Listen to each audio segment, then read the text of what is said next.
Oh, this ought to be good. On the James River text line 833-804-1140. Yeah, like any kids walk to school anymore. Today's brats are chauffeured to school by their parents in today's world. Okay, well, they're driving to work in the dark then. I'm just saying. And when I was in high school, when I first got my driver's license when my friends were driving, because my parents wouldn't let me have a car, they knew They knew how irresponsible you were. Exactly. That's why you work in radio. Yeah, they thought I would have thought it was a bedroom on wheels. But we drove to school in the dark. When I was in grade school, I remember walking to the bus stop in the dark because my parents never drove me to school. I drove my kid to school. Spoiled.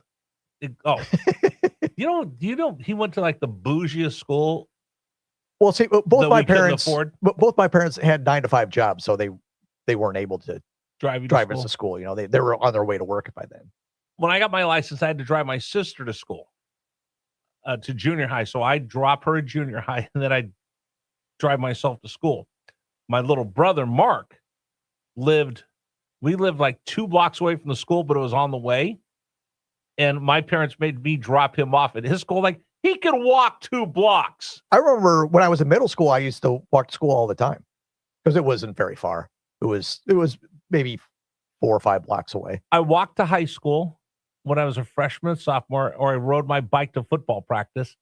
Junior high, I rode the bus. Elementary school, I walked. Oh, that was a long walk too. That sucked. My parents never drove me to school. I never wanted my parents to drive me to school. The farther away my parents stayed away from school, the better, because that was my freedom. Somebody said, "Good morning, Super Dave and Rich." Absolutely correct. I lived near a high school here in Chesterfield, and I watch kids walk to school. So there you go. And it's still dark outside sometimes. Sometimes. All right. We've got a lot to get to. George Allen's going to join us here in just a minute. We'll talk to him coming up at the bottom of the hour. But I do have to remind everybody, here's what's going on today. Here's your Richmond's Morning News Brief. All right, story number 1. Donald Trump gave a speech last night. I'm going to say it was un-Trumpian. He didn't rant and rave. He didn't talk for 3.5 hours, but he did point out that there has been some interference in U.S. elections. Here's the latest from Fox News. Number 1. President Trump said in his White House remarks, as the midterms approach, he claimed the security of America's elections have been under attack. January 2020 to June 2026.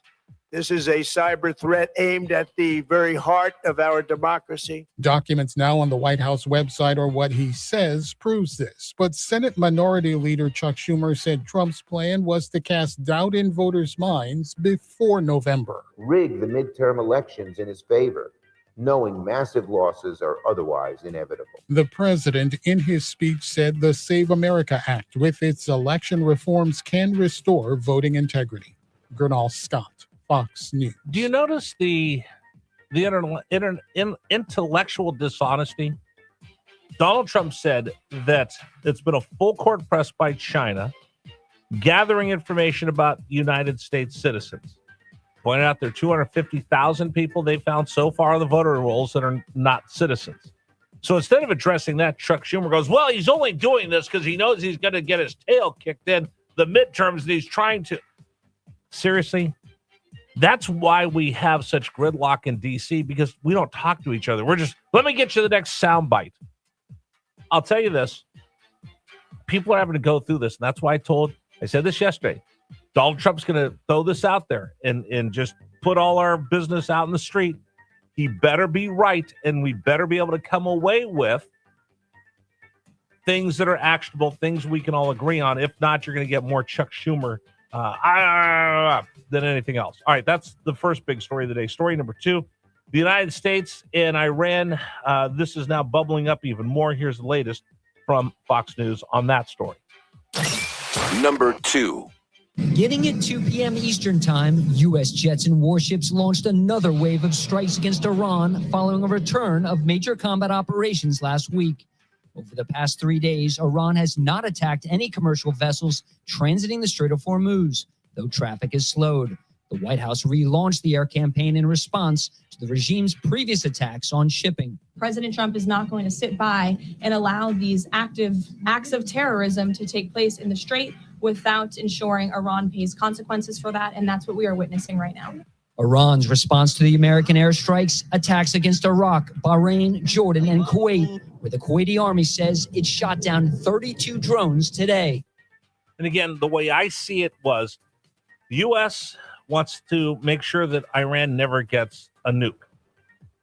Iran, the one leverage piece they have, because they can't stand up to the U.S. military, so they say we will attack the United States economically and the rest of the world by choking off the Strait of Hormuz. 20% of the oil used to go through. Now it's down to like 2.5%. That's why we see the spike in oil prices. The United States says, okay, let's get the Strait open back up. They get the memo of understanding, and then Iran says, yeah, by the way, we still want to get some money out of this, so we're going to start charging tolls. U.S. says no. Now they're back to the Strait of Hormuz is still choked off.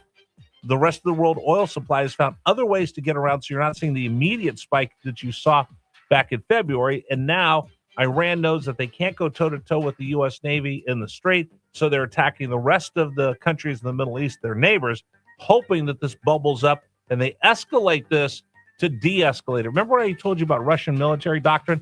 They will escalate a fight. Remember when Putin was like, hey, listen, you guys better knock it off because we have a nuke. He'll escalate it in order to make someone blink. I think that's what we're seeing right now with Iran. They're escalating this by attacking Bahrain, attacking all the rest of those countries, hoping that this boils up to a point where the U.S. will go, okay, wait a minute, we didn't want to get out of hand. They're escalating to try to de-escalate. We'll see what happens over the weekend. Story number 3. Our Attorney General is like, can I get a do-over? Can we just can we pump the brakes a little bit to the Virginia Supreme Court? Number 3.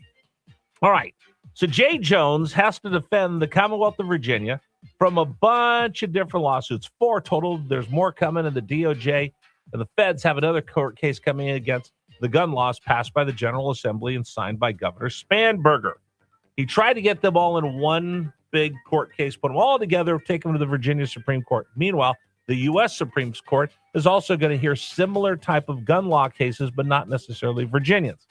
Well, a 3-judge panel said, you know what? I'm sorry, Attorney General, all of these are different legal arguments. You can't just bootstrap them together. So, nope, they're all going to go forth on their own. You've got to defend these 4 different lawsuits against the new gun laws. So now, Jay Jones, maybe I missed this on Law and Order. He's asking the Supreme Court of Virginia to say, can we pump the brakes and just hold off on these? Can we chill out? Can we get can we wait? Can we get a do-over? Can I get a break here? I tell you what, justices of the Virginia Supreme Court, I got an idea. How about we let SCOTUS look at this next year and you just chill until then? I don't know the legal precedent of that because the dog ate my law book where that must have been. Anyway, Jay Jones just floundering, try to defend these gun laws that I think are not going to stand the scrutiny of the Virginia Supreme Court or the Supreme Court of the United States, but we'll see. But that's a novel way of, can we chill for just a minute? That's some sound legal advice right there from our Attorney General. All right, story number 4. TDS is real, and I've got the receipts. Number 4. Okay. Trump derangement syndrome. We've heard it before. You kind of roll your eyes. Yeah. You MAGA people. Oh, you right-wing wackos. There's no such thing as Trump derangement syndrome. We just hate the president. You don't understand how much it makes me so upset. Trump derangement syndrome is real, and here's what I'll tell you why. They've renamed West Palm Beach Airport to Donald J. Trump International Airport. There you go. Spit it out, Rich. Donald J. Trump International Airport. United is now offering passengers the opportunity to bypass Trump International Airport. If they're going to West Palm, you can fly to another airport, and then for no extra cost, they'll bring you back to West Palm, so you never have to step foot on Donald J. Trump International Airport territory. You don't have to see the signs.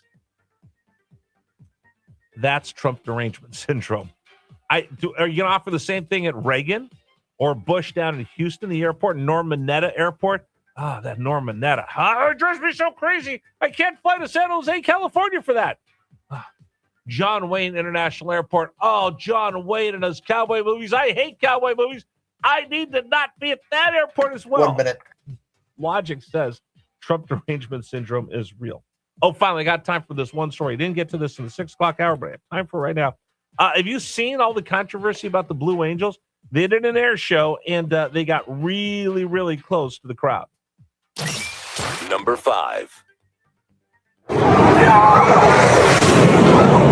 I've been coming for 10 years, and I've never seen a pass like that in my life. I'm going to remember that for probably the rest of my life. They were flying over our heads all day. Nothing nearly like that. I would describe it as frightening in a good way, like when you're watching a movie hoping for the jump scare where it gets your heart pumping.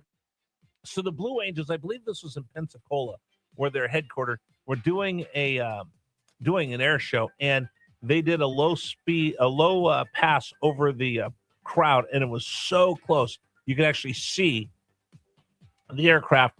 Beach umbrellas popped up, and people have been yelling, screaming, that's so dangerous. I can't believe they did that. Pete Hegseth said the flyovers will continue until morale improves. And Hung Cao, the acting Navy secretary, said none of these guys are getting punished.